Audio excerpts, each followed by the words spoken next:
poin kita pada kesempatan ini adalah kita menyayangkan bahwa seorang presiden dengan segala compang-camping permasalahan yang sekarang ini harusnya masih ada sisa menghormati proses konstitusi yang berjalan. Tidak terlalu overconfidence bahwa proses sengketa Pilpres ini masih berlangsung di MK, seharusnya presiden bisa menahan diri untuk tidak terlalu overconfidence dan mengatakan bahwa yakin bahwa Pak Prabowo pasti dilantik. Meskipun ada keputusan KPU, tapi harusnya seorang presiden mempunyai kenegarawanan, kebijakan yang lebih sebagai seorang wise man begitu, untuk bertindak yang lebih arif. Ternyata itu tidak dimiliki oleh seorang Jokowi saat ini.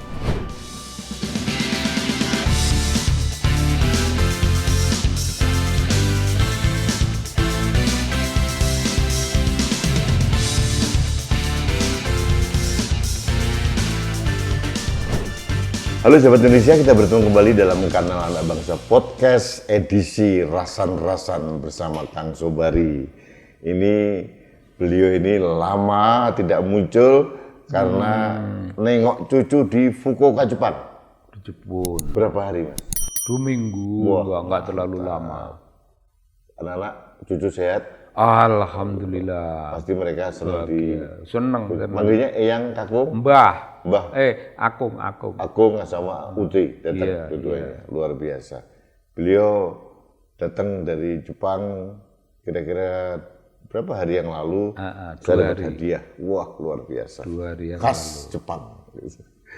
Sahabat Indonesia, kali ini saya rasan-rasan tentang Kang Sobari, tentang ngerasani Pak Jokowi lagi lah. Ngerasani Pak Jokowi terkait bagaimana Pak Jokowi merasa overconfidence bahwa seolah-olah sudah pasti Pak Prabowo akan dilantik jadi presiden 20 Oktober 2024 nanti. Padahal sengketa PHPU di MK masih berproses. Sebagai contoh begini, saya kemarin membaca berita, beliau menginstruksikan kepada para menteri, terutama Menteri Keuangan, untuk berkoordinasi dengan pemerintahan Pak Prabowo untuk APBN tahun 2025. Satu, yakin Pak Prabowo pasti dilantik. Yang kedua, beliau seolah-olah mengutus Pak Prabowo ke Cina ketemu dengan Xi Jinping.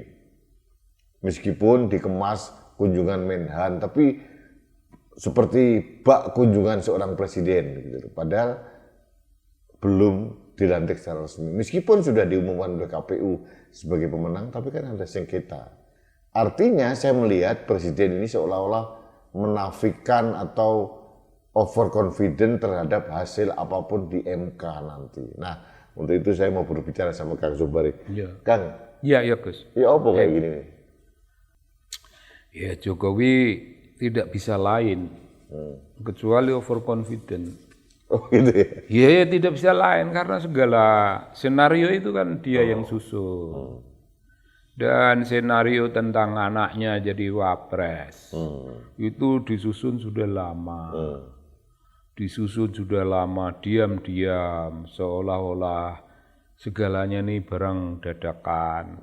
Tapi kan bisa main drama. Wah, menteri ini tak calonkan ini jadi wapres. Ini calon kuat tuh. Tapi ngomong ke menteri sana ini calon kuat wapres. Tapi sebetulnya calon kuat itu tidak ada yang kuat.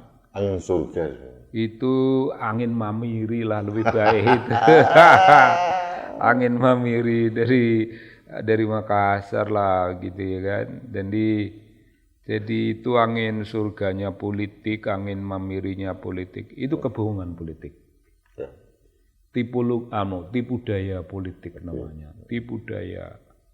Jokowi orang baru dalam dunia politik seperti ini. Ibaratnya dia orang baru.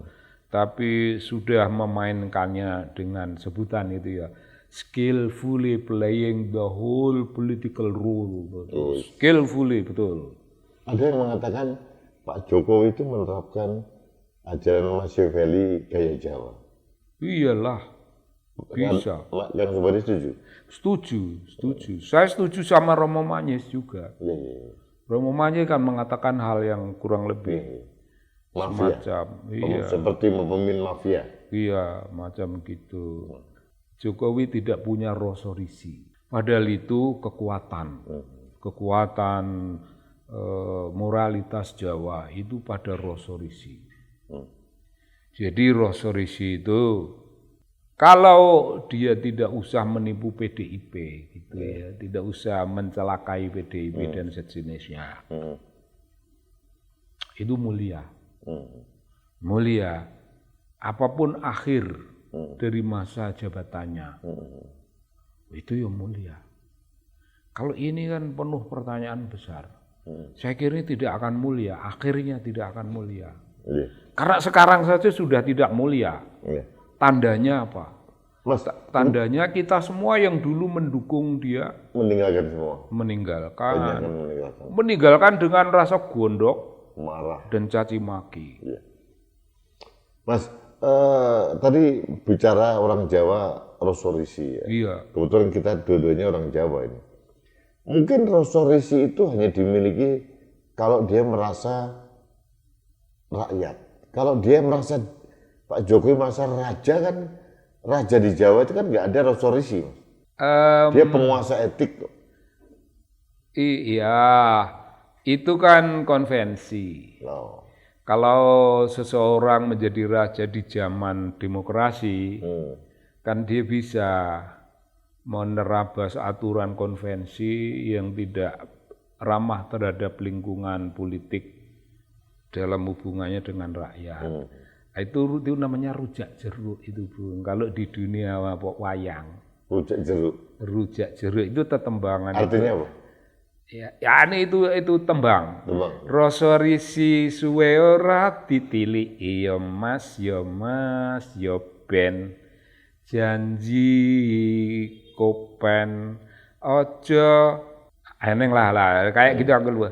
Ojo lalen pamriye supaya kajen gitu. Pamriye itu supaya kajen. Jadi ini sindiran ya. Wah, kalau rujak jeruk itu bisa nyindir Pak Jokowi, tapi saya yakin Pak Jokowi nggak tahu rujak jeruk. Enggak, dia nggak tahu juga rujak jeruk. Pak Jokowi kan bukan orang dalam kultur itu bukan di bagian yang soft. Ini yang soft. Pak Jokowi di bagian yang beliau juga bukan seorang intelektual Jawa juga. Bukan. Dia nggak mengerti tentang kejawaannya tidak juga. Main itu, meskipun itu Solo, ya. Meskipun Solo, tidak sama sekali. Tidak semua Solo itu orientasinya pada Kasunanan, tidak orientasi pada para pujangga dari Mangkunegaran. Dan Solo orientasinya jauh. Satu lagi Pak Jokowi, kalau menurut saya bukan karena sekarang kami berseberangan ya, tapi Pak Jokowi tidak mempunyai kemampuan literasi yang tinggi untuk sesuatu yang di luar bidangnya dia. Enggak. Ilmunya itu ilmu perangkat keras. Ya. Termasuk politiknya, politik bagian perangkat keras. Sedangkan apa yang namanya santunan kepada rakyat, itu pun dipilih dalam ekspresi yang keras. Santunan itu kan ya namanya santunan, Bung. Sini. Ini bagianmu tuh ngambil sendiri-sendiri. Nggak ada gitu. Ini tak tumpuk di sini, kamu ngambil sendiri, sudah satu paket, nggak usah perlu kamu pada menyimpang. Ayo, diambil. Nggak, dia pakai ekspresi perangkat keras. Langsung kasih. Kaitannya, eling lu ya, kuwi aku. Kowe milih Prabowo lu ya, mati kowe ora milih. Kan ngono gitu ekspresinya. Itu Ibu Iriana itu kalau kita percaya pada laporan-laporan Tempo. Iriana itu sudah sangat lama waktunya sudah bicara tentang perlunya kita ya teman-teman ini bantu Prabowo, milih Prabowo. Loh kaitannya apa? Jebul blimbing sayur dadi titipke nang kono. Surawangun blas. Oke, Kang, lebih serius. Saya ingin minta perspektif Kang Sobari ya. Kenapa Pak Prabowo dikirim ke Cina? dengan ada semacam ada pembicaraan khusus dengan Presiden Cina. Barangkali karena Pak Jokowi memang dekat dengan Cina, ya. Jadi itu satu preferensi pilihan daripada ke Eropa atau ke Amerika atau ke bumi yang lain. Ini Cina ini lebih menjanjikan. Dia punya kekuatan ekonomi yang gede, dia punya kekuatan persuasi yang luas. Nah, jadi dia berpikirnya macam gitu, lalu Prabowo disuruh ke sana. Itu bagian dari cara dia menunjukkan saya itu the man in command. The man in command itu memberikan you penugasan itu. Salah, okay. Supaya Prabowo sadar kau itu anak buahku, kayak gitulah kira-kira. Kalau dari perspektif politik Cina, ini kan seolah-olah hegemoni Cina akan diperkuat semasa Pak Jokowi dan Prabowo ke depannya. Mungkin tidak persis begitu. Mungkin sama-sama menguntungkan. Dengan Cina boleh datangkan modal, kalian dapat untung, tapi kami juga harus dapat untung. Kira-kira macam kan, gitu. Cina kan orientasinya dagang. Oh iya, dagang. Untung-untungan itu. Udah dari dahulu. Ada kemungkinan juga karena sekarang ini Jokowi, mazhabnya Jokowi kan lebih condong ke BRICS. Di mana ada Cina, ada Brazil dan sebagainya situ. Dibandingkan dengan G20 gitu ya. Yang lebih banyak seremonial, tidak ada manfaat secara langsung. Kalau BRICS ini malah lebih kuat ini. Arahnya kita ada indikasi menjadi anggota BRICS. Apakah mungkin itu ada keterkaitan supaya kita akhirnya lebih condong ke Cina daripada ke Amerika? Oh, sementara pilihan semacam itu menjadi pilihan strategis barangkali. Saya kan bukan ahli politik gitu. Itu barangkali itu suatu yang disebut pilihan strategis. Ini paradigma mengubah kiblat dunia untuk waktu lama, kira-kira sesudah Perang Dunia itu, semenjak Perang Dunia I dan kedua, Amerika itu menjadi kekuatan hegemonik di wilayah manapun, bukan hanya di suatu wilayah. Khusus sudah meluluhkan Jepang. Jepang menjadi negara besar yang berpengaruh, tapi tetap membungkuk kepada Cina, kepada Amerika, macam gitu. Hanya Cina yang tidak, dan Cina mampu menunjukkan kekuatan. Janji masa depan ada di kami ada kekuatan yang menantang hegemoni Amerika. Tidak boleh dong hegemoni terus-menerus. Gantilah kami yang akan melakukan tindakan hegemoni macam jadi itu. Kita kayaknya mengarah ke sana ya? Nah, kita mensupport kepada New Rising Star. New Rising Star. Nah, bintang baru yang baru muncul, kita ngiblatnya ke situ. Saya tidak tahu, Bung, apakah ini menjanjikan masa depan yang lebih baik atau apa, karena saya tidak punya analisis politik sebagaimana orang-orang di bidang politik gitu. Begitu. Karena kalau kita lihat data, sebetulnya investasi Cina saat ini sampai sekarang ini belum yang terbesar di Indonesia. Belum terbesar. Tapi dominasi dalam banyak hal, terutama di bidang mining, di pertambangan itu sangat kuat gitu ya. Iya. Sangat kuat. Gitu ya. Betul. Itu mungkin yang menjadi, atau mungkin semacam Indonesia. Oh, karena begini, Bung. Kalau itu terjadi karena dalam urusan mining itu dia ialah yang lebih dominan. Karena negara-negara lain itu kan pada mengancam kita gitu. Mengancam Jokowi, begini begitu supaya kemapanan dunia dagang masa lalu itu kembali, mereka ingin kembali ke masa lalu, masa jayanya dunia dagang Amerika, dunia dagang melalui WTO ya, melalui WTO, juga Eropa. Ya nggak mau ada perubahan yang mengguncangkan. Nah, kita melihat Cina yang mengguncangkan, dan kita ini cuma nebeng. Bukan kekuatan tombak yang paling tajam yang membuat guncangan baru, kita nebeng Cina. Sebenarnya itu doang. Itu doang ya. Itu doang. Oke, kembali ke masalah politik domestik dalam negeri. Iya. Yang tadi saya katakan, ada indikasi Pak Jokowi overconfident terhadap menafikan proses yang terjadi di MK. Pendapatnya Kang Subari?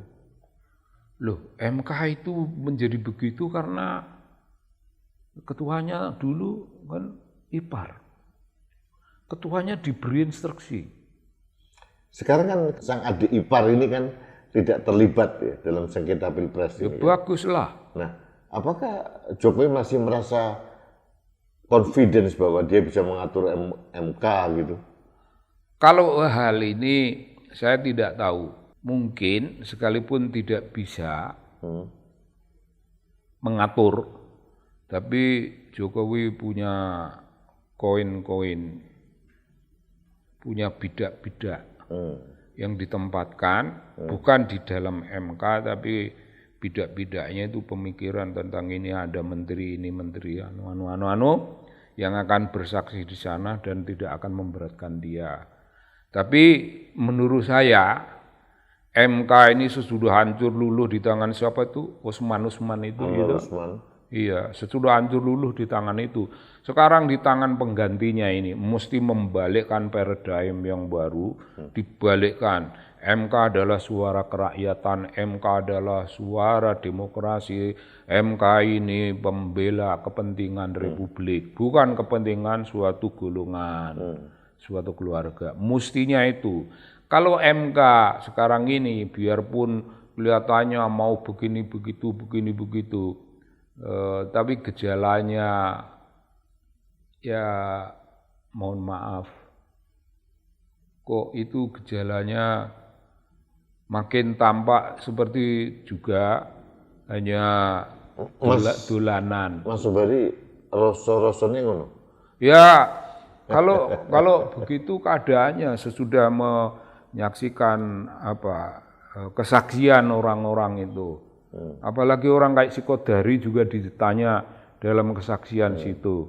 Pertanyaan kepada Kodari bukan tentang hal mengapa kau sudah tahu tentang posisi angka, kelak akan ada coblosan dan si ini akan dapat segini kan segini.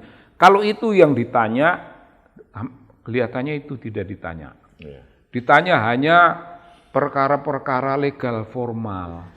Kang, saya sudah buat opini bahwa menurut saya dengan segala hormat saya kenal yang bersangkutan, seorang Kodari tidak pantas dan layak menjadi saksi ahli. Sama sekali tidak. Nah, kalau saksi fakta yang mendukung 02 silakan. Iya. Tapi kalau saksi ahli bagi saya sudah tidak mempunyai legitimasi lagi ke arah sana. Lagi pula dia ahli apa? Nah, itu yang menurut saya dia dihadirkan sebagai ahli loh. Oh iya, ahli apa? Ya, Itu? ya mungkin dia menganggap sebagai ahli data analis atau apa ya. Tapi saya tahu perjalanannya mulai Jokpro, 3 periode Jokowi sampai keberpihakannya pada Prabowo, malah dia mengatakan harus meminta pada rakyat Indonesia ke TPS mendukung Prabowo. Ini sama sekali tidak layak menjadi ahli yang objektif gitu. Enggak lah. Kalau saksi fakta yang mendukung ya nggak ada masalah ya. Tapi pada saat ditempatkan sebagai saksi ahli sangat-sangat bermasalah menurut saya. Kan dia disejajarkan dengan menteri gitu. Saksi ahli.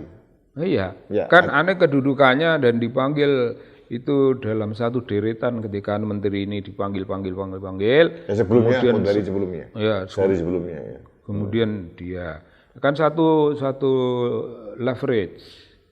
Ya, tapi itu yang saya katakan memang saya nggak tahu MK ini kenapa masih padahal jadi protes dari kubu pemohon mulai dari paslon 0103 memprotes keterlibatan pemanggilan Kodari maupun satu lagi yang dari Sirus Institute itu, karena Sirus Network Institute itu sama Kodari sudah Sirus itu siapa ya? adalah namanya siapa, Hasan siapa gitu ya. Oh. Nah, tapi ini tidak dikabulkan sehingga yang bersangkutan tetap hadir. Meskipun sudah diprotes oleh dari kubu 01. Kan bisa ditelusur lebih lanjut, kehadiran dia memberi apa? Menghasilkan apa gitu. Baru protesnya itu tetap berlaku. Artinya kami memprotes itu karena kami tahu ini, dan apa yang kami tahu, apa yang kami prediksi itu terbukti. Nah gitu. Intinya MK itu juga cuman ya dolanan lah. Dolanan lah ya, tidak beda sama MK di si Usman gitu. Ya kayak gitu. Oke. Kang, terima kasih waktunya kita ngobrol. Ini Gitu. singkat saja, cukup. Tapi yang jelas saya mengambil satu memetik dari diskusi kita ini. Yang pertama memang kita tidak boleh terlalu optimis terhadap MK ini dengan drama-drama yang ada sekarang. Sebenarnya ini Bung, intinya itu kita ingin mendengar sesuatu yang terjadi di berbagai negara lain, di mana hasil pemilu dimentahkan kembali, dan kemudian sekalipun yang menang itu petahana, tapi petahana yang menang dengan kecurangan itu dianggap barang batil dan diulang. Nah, kalau hal itu terjadi dalam pengalaman politik Indonesia, Indonesia ini di mata dunia terhormat. Ya, itu sudah disampaikan oleh para pemohon, dalil-dalil mulai dari Malawi, ada dari beberapa negara disampaikan. Bahkan Profesor Arief Hidayat, salah satu hakim MK, mengatakan bahwa persidangan terkait pilpres ini, sengketa pilpres ini, ternyata bukan hanya menjadi spotlight untuk nasional saja, karena asosiasi MK seluruh dunia pun juga sedang mengawasi gitu. Artinya ya tadi Kang Sobari bilang bahwa seharusnya ini menjadi golden moment bagi MK untuk menaikkan citra yang rusak parah ini, dan bukan hanya di nasional tapi juga menjadi MK yang kredibel di dunia internasional. Menurut saya itu. Kalau kepresidenan di mata dunia hancur, setidaknya satu elemen di bawah presiden, yaitu MK, ini tidak turut hancur. Mestinya begitu. Tapi kalau kanal anak bangsa tidak ikut hancur. Karena anak bangsa tetap bersuara kritis dalam suasana ketekan ini kan, kita tidak ikut. Kita tidak. Orang boleh hancur, tapi kita jangan. Karena kita terus di bawah terus, Mas. Iyalah. Kita seperti bukan pohon besar, kita tuh pohon rumput yang rimbun di bawah gitu loh, Mas. Semak-semak jadi awet, Mas. Ya kita tuh rumput kering lah, Mas. Jadi rumput itu kena angin ya paling goyang-goyang doang, Mas. Nggak akan tercerabut. Nggak bisa. Ini grassroots itu memiliki kekuatan itu. Gitu, Bung. Baiklah sahabat Indonesia, demikian ini analisis dari Kang Sobari dan saya terkait dengan kunjungan Pak Prabowo ke Cina. Tadi sudah dibahas bagaimana kayaknya ini Cina ini akan menjadi seorang sosok negara yang rising star, hegemoni baru di dunia. Makanya Indonesia sekarang lebih kayaknya arahnya condong ke arah sana gitu loh. Dan ini juga ada kepentingan Cina juga bahwa Indonesia dengan hampir 300 juta orang ini merupakan market yang potensial untuk produk Cina, dan apalagi sumber daya alam Indonesia ini menggiurkan. Cina sangat mempunyai kepentingan mengeruk SDA negara lain, mengamankan SDA diri sendiri. Itu yang dilakukan Amerika juga waktu minyak itu. Cadangan minyaknya dia disimpan, dia lebih mengimpor dulu gitu, menghabiskan cadangan sumber daya alam negara lain. Saya yakin Cina melakukan hal yang sama. Tapi poin kita pada kesempatan ini adalah kita menyayangkan bahwa seorang presiden dengan segala compang-camping permasalahan yang sekarang ini harusnya masih ada sisa menghormati proses konstitusi yang berjalan. Tidak terlalu overconfidence bahwa proses sengketa pilpres ini masih berlangsung di MK, seharusnya presiden bisa menahan diri untuk tidak terlalu overconfidence sudah mengatakan bahwa yakin bahwa Pak Prabowo pasti dilantik. Gitu. Meskipun ada keputusan KPU, tapi harusnya seorang presiden mempunyai kenegarawanan, kebijakan yang lebih sebagai seorang wise man begitu, untuk bertindak yang lebih arif. Ternyata itu tidak dimiliki oleh seorang Jokowi saat ini. Baiklah sahabat Indonesia, terima kasih Anda telah mengikuti rasan-rasan kami bersama Kang Sobari. Kita nanti muncul kembali setelah Lebaran, kita ngobrol lagi rasan-rasan tentang hal-hal yang aktual. Karena kalau kita lihat jadwal, MK ini akan memutuskan hasilnya tanggal 22 April 2024. Masih ada waktu karena ada sisa 14 hari tapi terpotong sisa libur cuti Lebaran. Jadi setelah Lebaran MK pun akan maraton sampai tanggal 22 memutuskan. Apapun hasilnya kita saksikan karena itu akan menentukan arah perjalanan kehidupan kebangsaan kita. Kita sama-sama melihat. Terima kasih. Kita bertemu kembali dalam Kanal Anak Bangsa Podcast selanjutnya. Sampai jumpa. Terima kasih.